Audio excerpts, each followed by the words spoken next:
Admiral Michael Blackwood stood at the viewport of his office aboard the Earth Defense Station Arcturus, his weathered reflection overlaid against the endless expanse of stars. The Medal of Distinguished Service sat heavy in his palm, a reminder of the day he'd sent 3 Zarnthak dreadnoughts into oblivion during the Battle of Proxima. The citation read, "For exceptional tactical brilliance," but all he remembered were the silent explosions and the knowledge that 30,000 Zarnathak died by his command. The emergency alert shattered his contemplation. Red lights pulsed throughout the station as Lieutenant Rodriguez burst through his door, tablet clutched in her trembling hands. "Sir, you need to see this. All frequencies, all channels, even the old wartime bands." Blackwood's jaw tightened. Nobody used those frequencies anymore, not since the armistice. He snatched the tablet, and his blood ran cold as he read the signature. "Authenticate this. Now." "Already done, sir. Triple verification. It's them. It's really them." The message repeated in its haunting cadence. "To all Earth forces, the Zarnthak Empire requests immediate military assistance. Unknown hostile forces have breached our outer defense grid. Multiple core worlds under attack. This is not a deception." Blackwood barked a laugh, but there was no humor in it. 50 years of silence, and this is what finally makes them talk. He pulled up the attached data packet, and his amusement died instantly. The footage showed destruction on a scale that made the Spiral Arm War look like a border skirmish. Massive biomechanical ships, like chrome-plated leviathans, tore through Zarnthak battle formations as if they were made of paper. Their weapon signatures were unlike anything he'd ever seen, beams that seemed to break down matter at the molecular level. "Sir," Rodriguez watched him with concern. "Intel saying 3 Zarnthak colony worlds have already gone dark."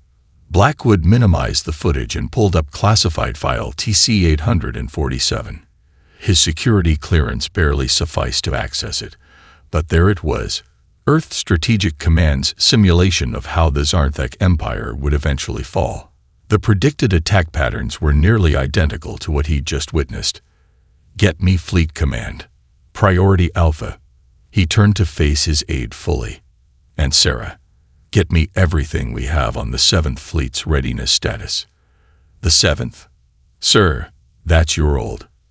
The same fleet that fought the Zarnthak to a standstill. If we're really doing this, I want ships that know what they're up against." As Rodriguez hurried out, Blackwood returned to the viewport.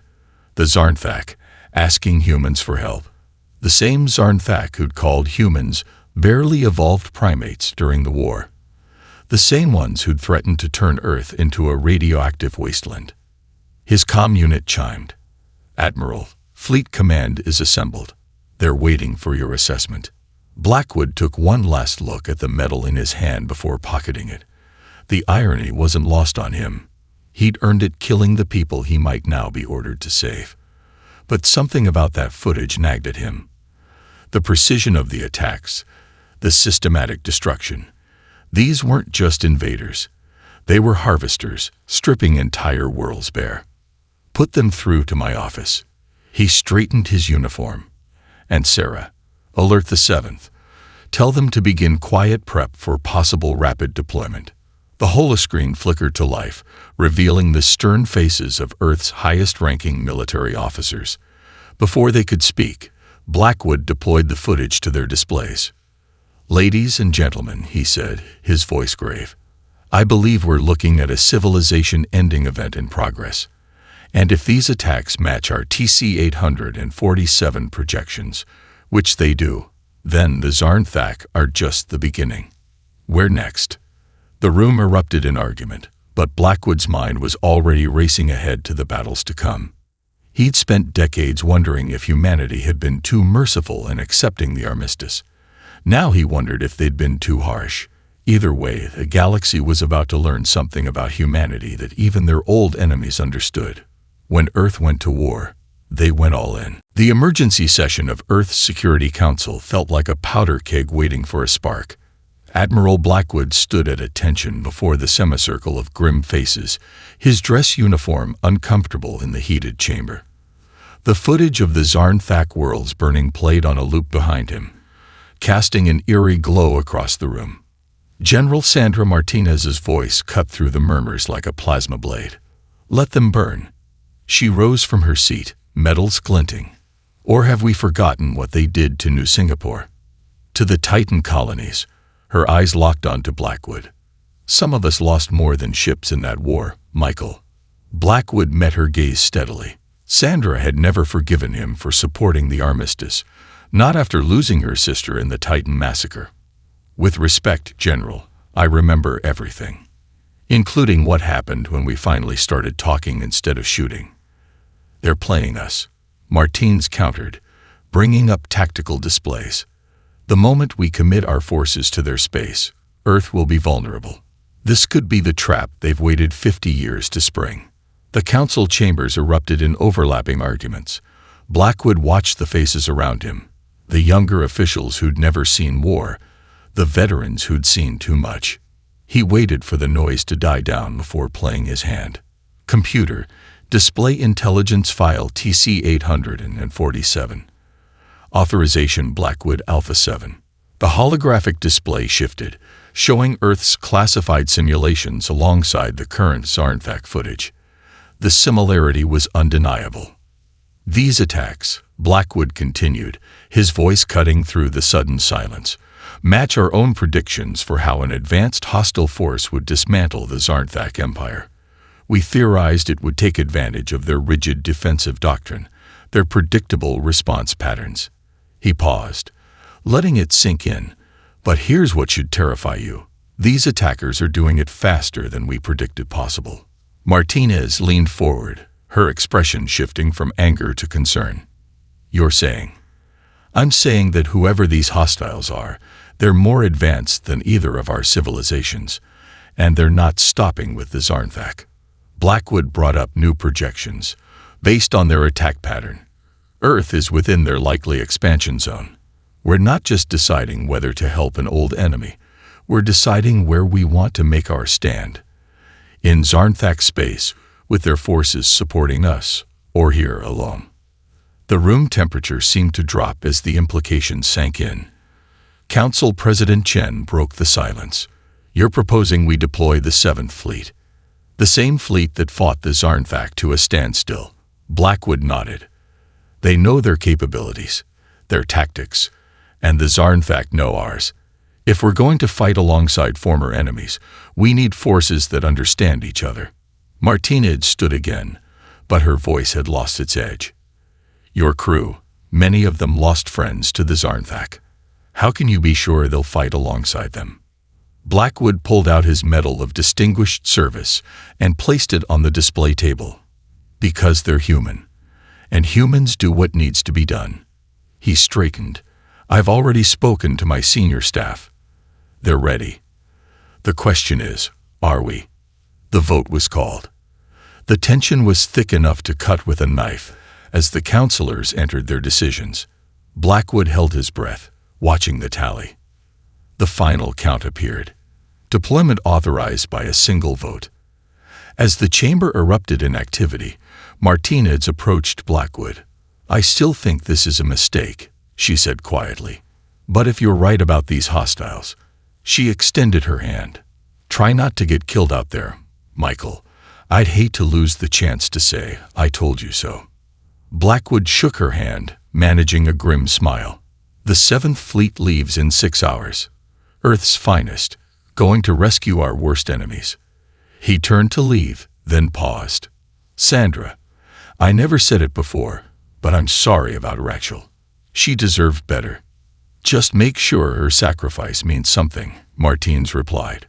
"Show these new hostiles why fighting one human world means fighting all of us, even if we have to stand with the Zarnthak to do it." Blackwood nodded and strode out. The 7th Fleet was waiting, and with them, humanity's best chance at survival. The irony wasn't lost on him. Earth's most decorated war fleet, deploying not for conquest or revenge, but for salvation. The galaxy was about to learn that humanity's greatest strength wasn't their ability to win wars.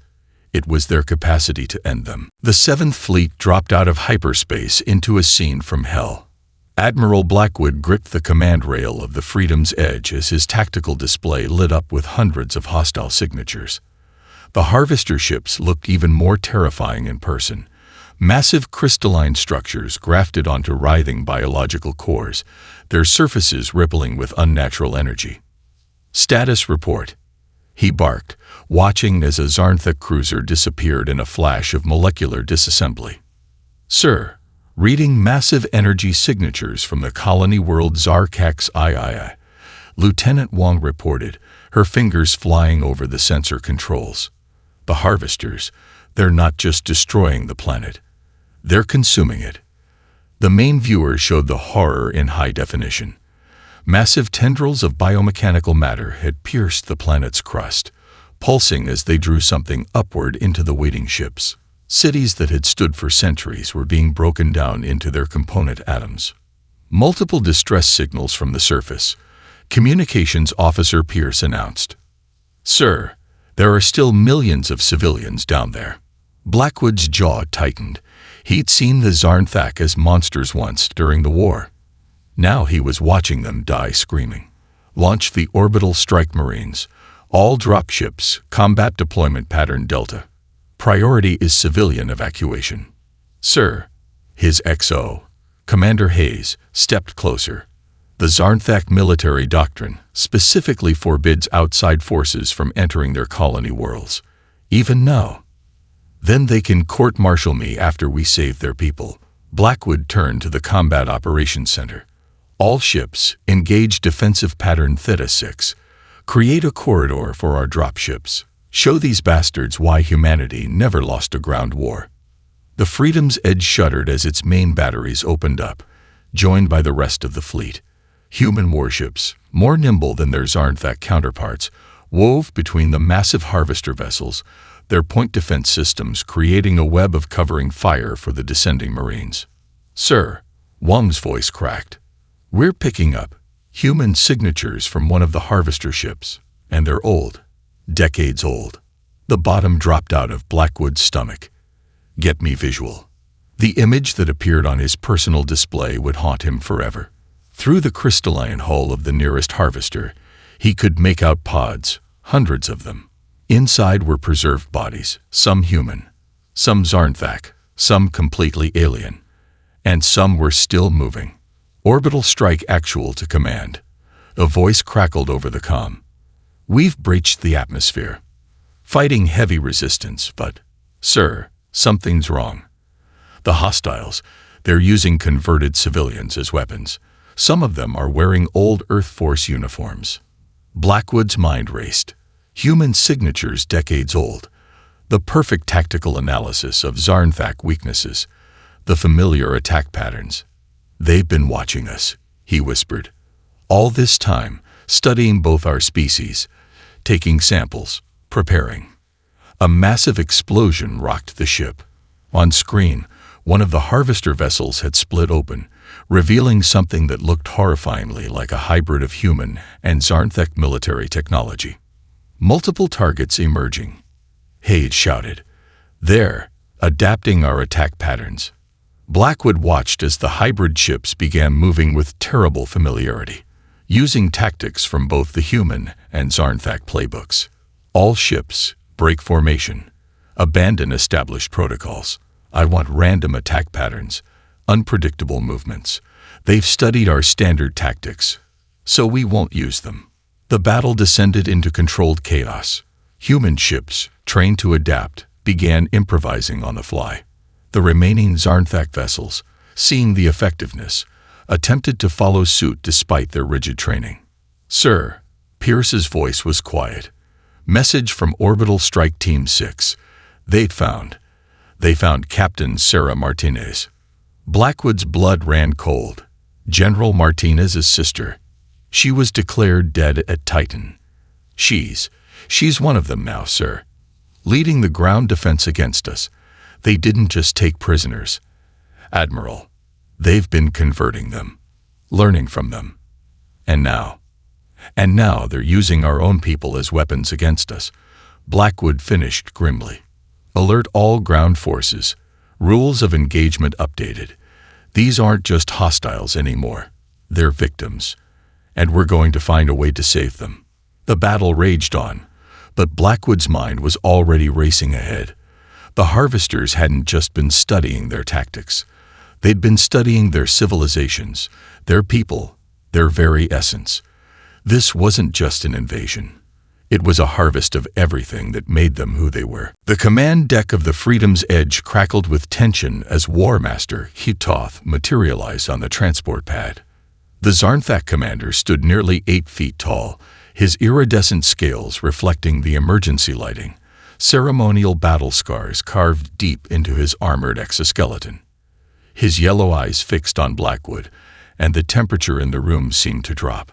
The Butcher of Proxima, Ketoth rumbled in perfect English. I watched you destroy my brother's dreadnought at the Battle of the Spiral Arm. Blackwood met the alien's gaze steadily. And I watched your brother destroy 3 of my escort cruisers before I did. He died fighting. As a warrior should. Ketoth's secondary breathing slits flared. Now here we stand. Enemies become, what? Allies? Partners in desperation. Before Blackwood could respond, the ship's proximity alerts screamed. A massive harvester vessel had emerged from hyperspace barely 1,000 kilometers off their starboard bow. All hands, battle stations. Blackwood's command cut through the chaos. Evasive pattern. Irrelevant. Ketoth interrupted.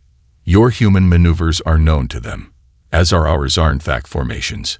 He stepped to the tactical display, talons clicking on the deck. But perhaps. The Harvester ship launched its first wave of hybrid fighters, their forms a nightmarish blend of human and Zarnthak technology. They moved with impossible precision, anticipating standard evasive patterns. Blackwood watched Ketoth studying the display, saw the alien commander's eyes narrow in calculation. In that moment, he made a decision that would change the course of the war. War Master, your ship's weapons are compatible with our targeting systems, correct? Ketoth's head frills raised in surprise. You suggest combined fire control. Our targeting protocols are entirely different. Exactly.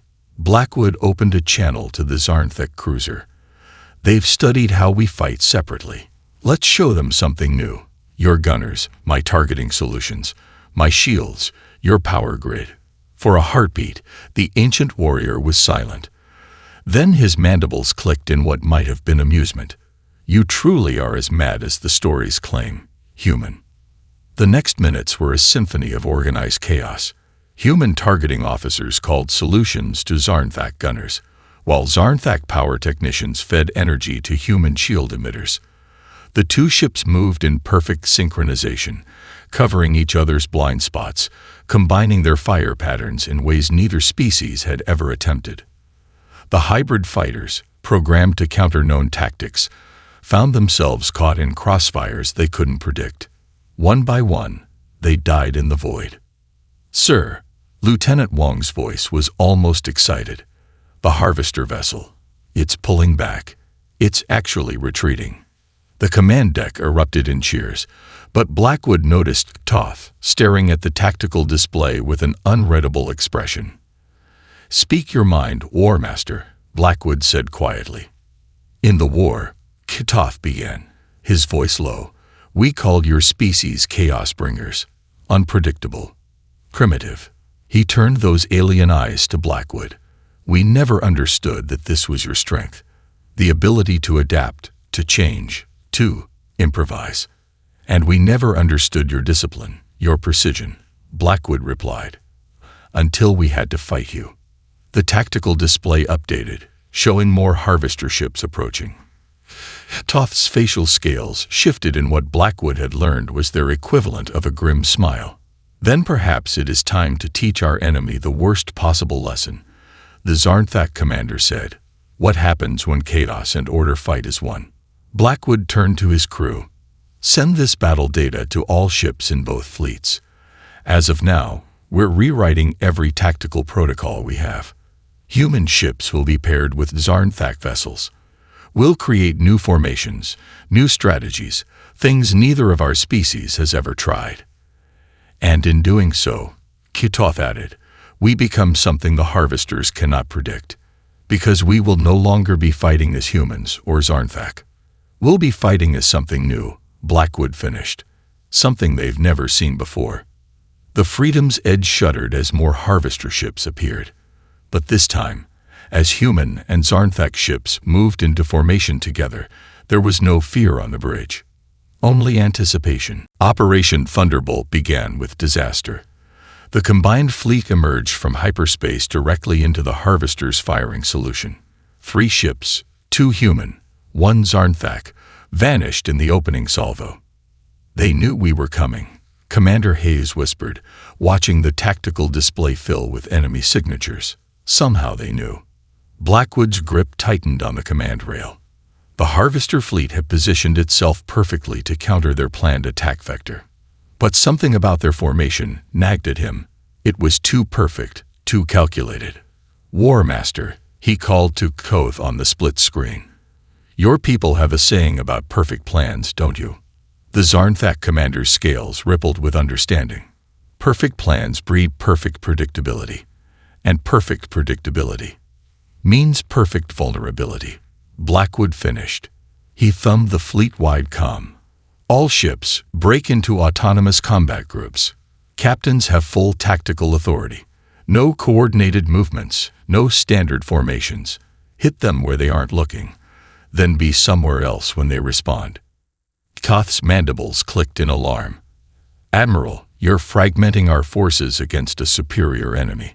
This is tactical insanity. Exactly.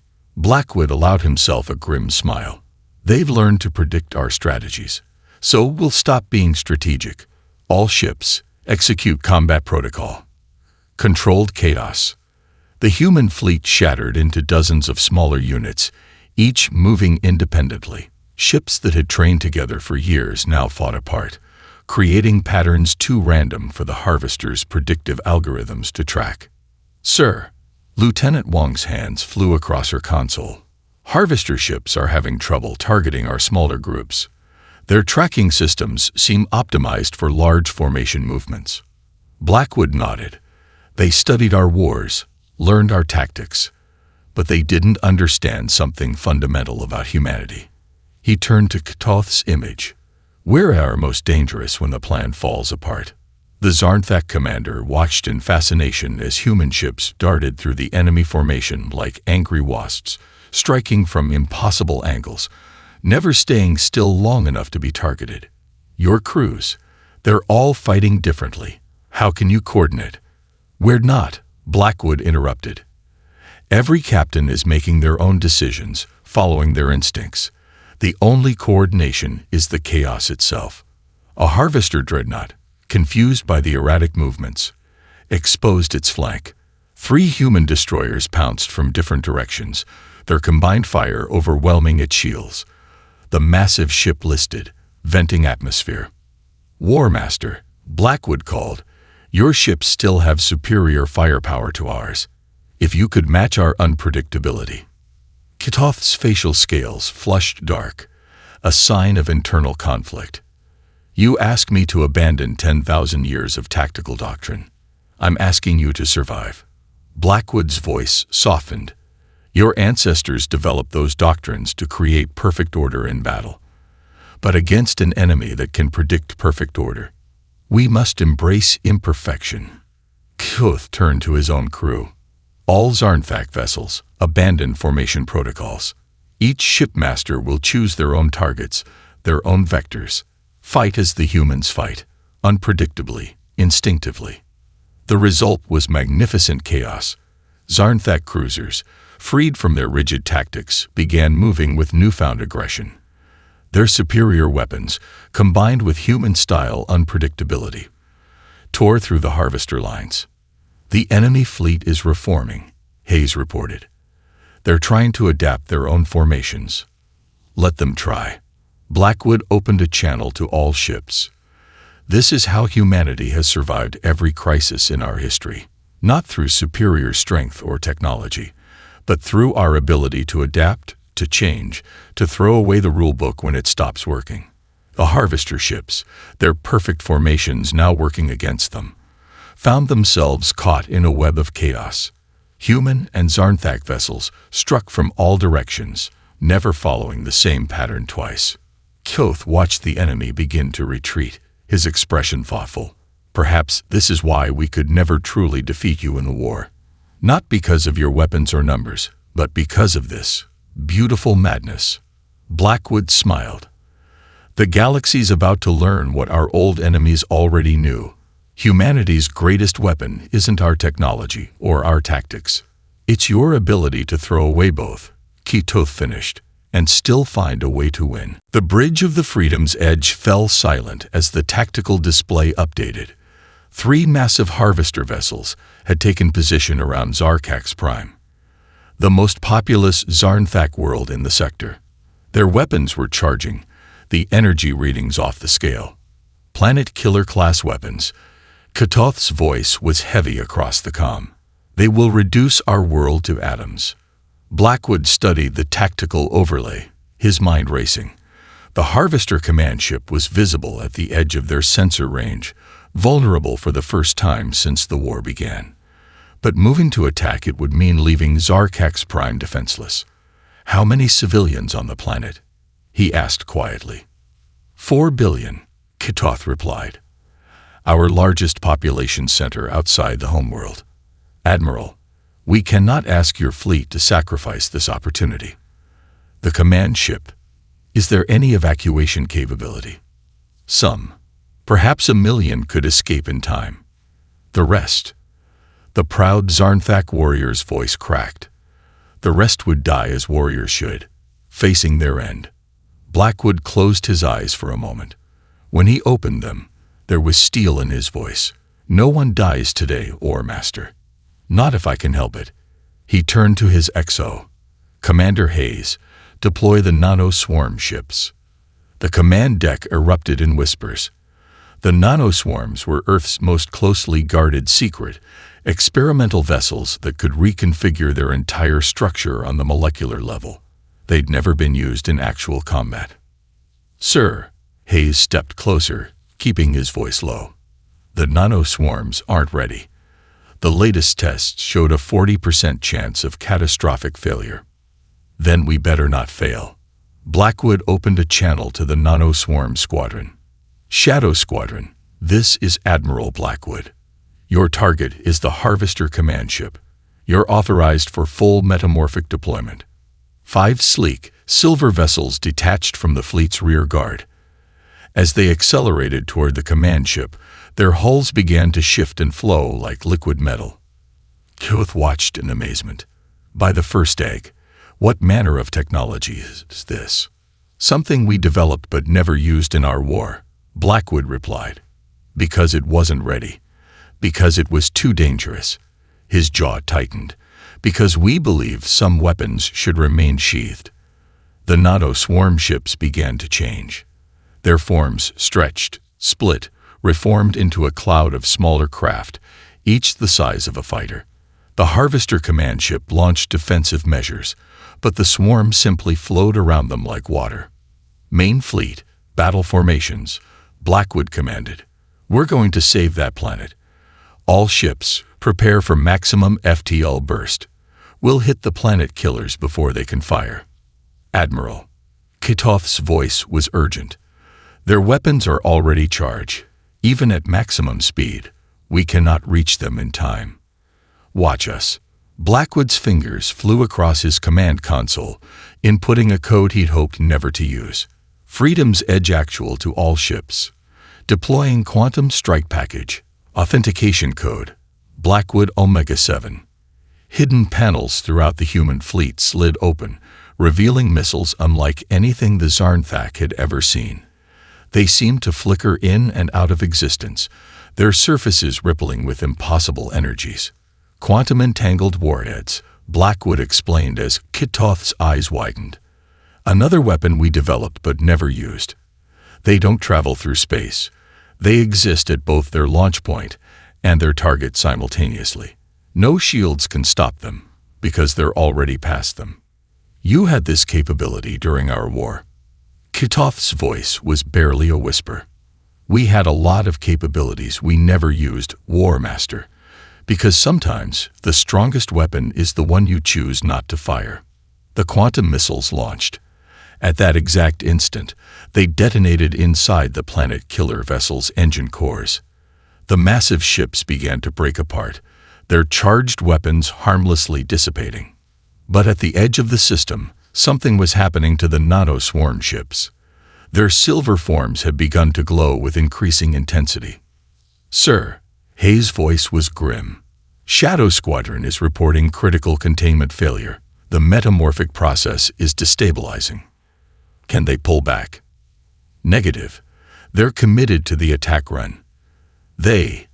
Hayes swallowed hard.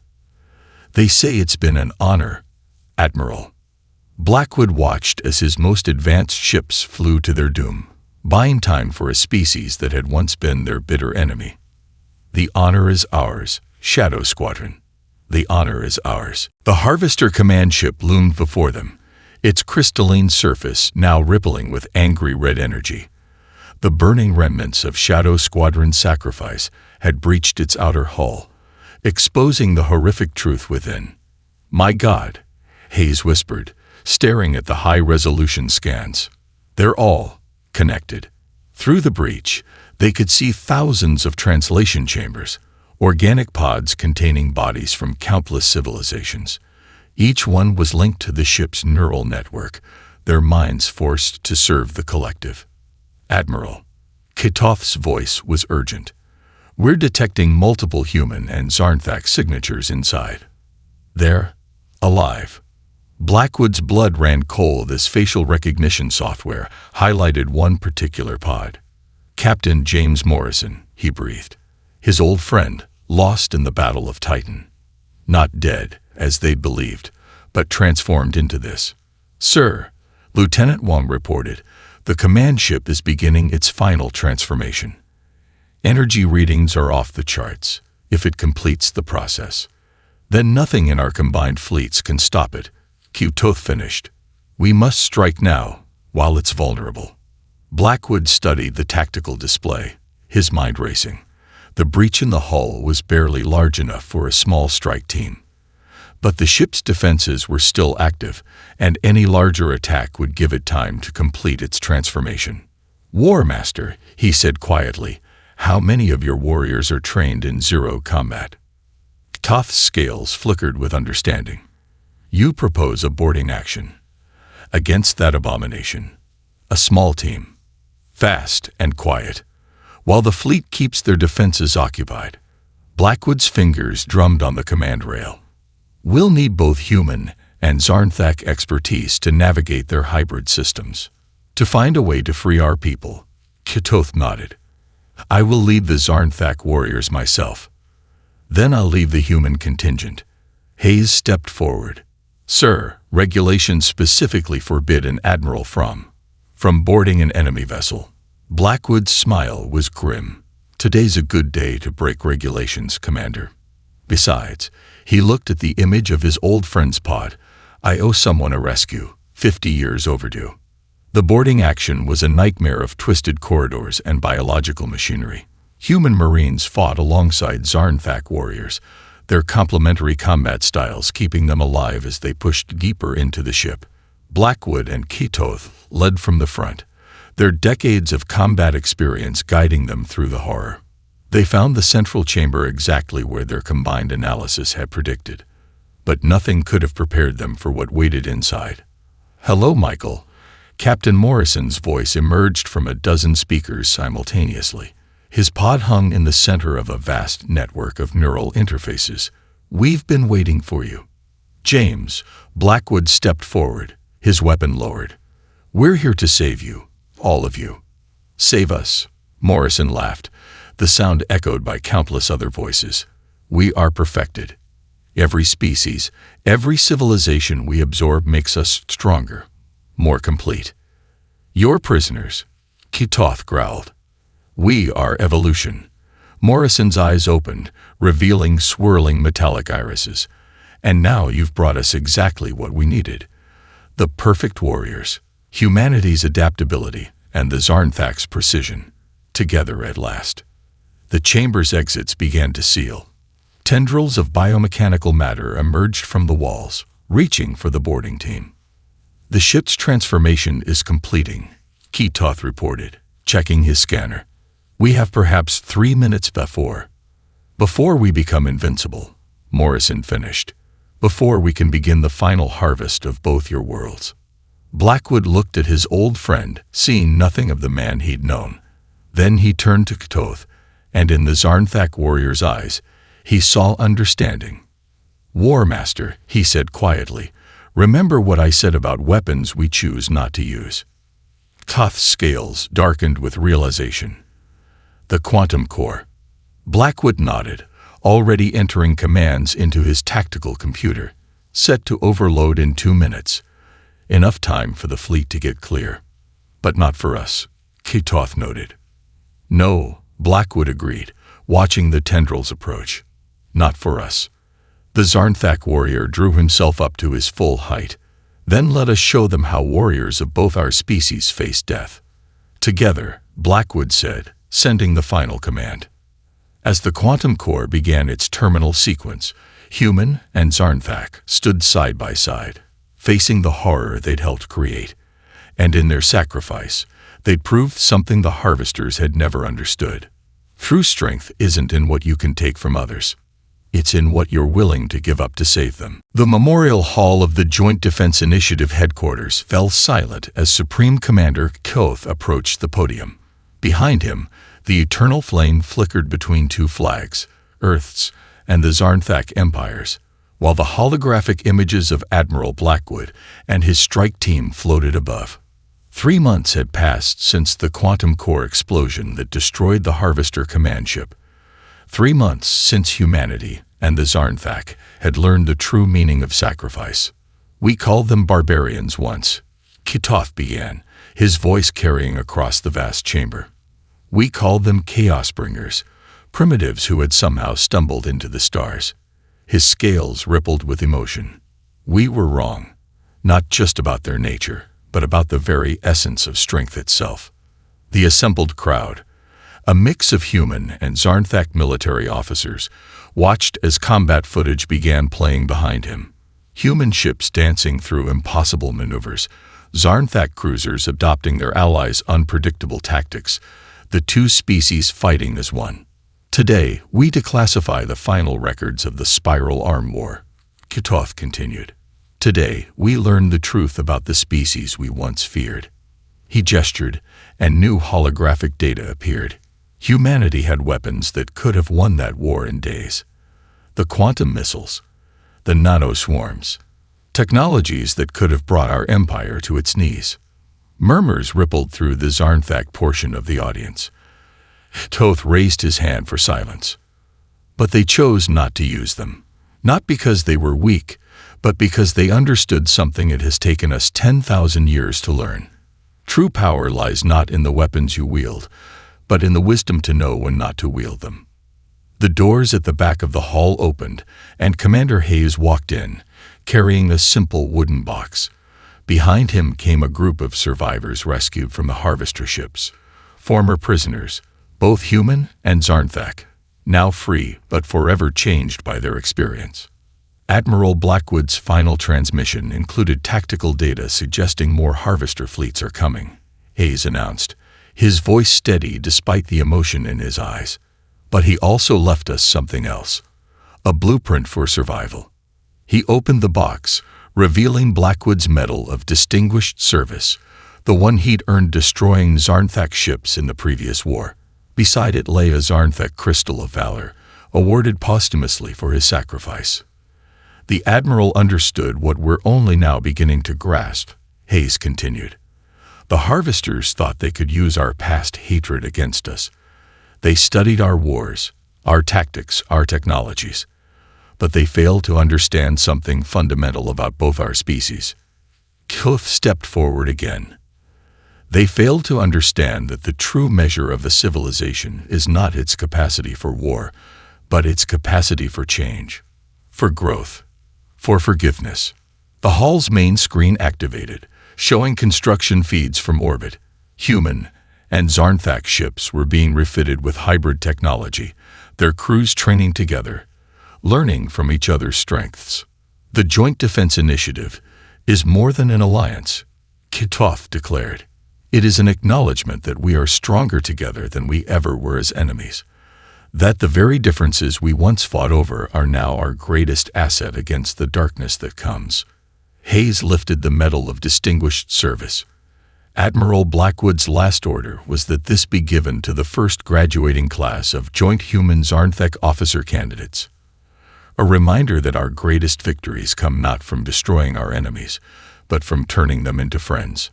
The long-range sensors chose that moment to light up. New harvester signatures, appearing at the edge of known space. Larger this time. More numerous. But as the alert sounded, neither humans nor Zarnthak showed fear.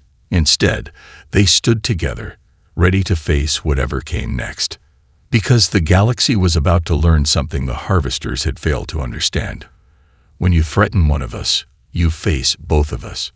Not as separate species fighting side by side, but as something new. Something unprecedented. Something that carries the best of both worlds.